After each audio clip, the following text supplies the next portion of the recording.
è la saletta dedicata a Giannino Marzotto, un esempio di quello che saranno le varie salette che si susseguiranno nel prossimo museo di futura costruzione nel centro di Bassano del Grappa.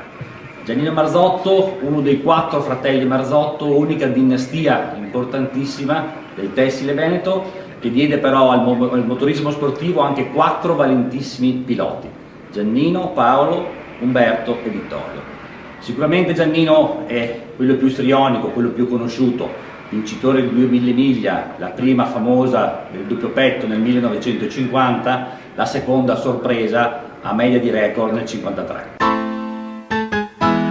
Una carriera di gare che però in realtà è durata pochissimo, perché già a 24-25 anni Giannino Marzotto abbandona il mondo delle corse per dedicarsi all'importantissima azienda di famiglia. Ecco allora che il suo ingegno, il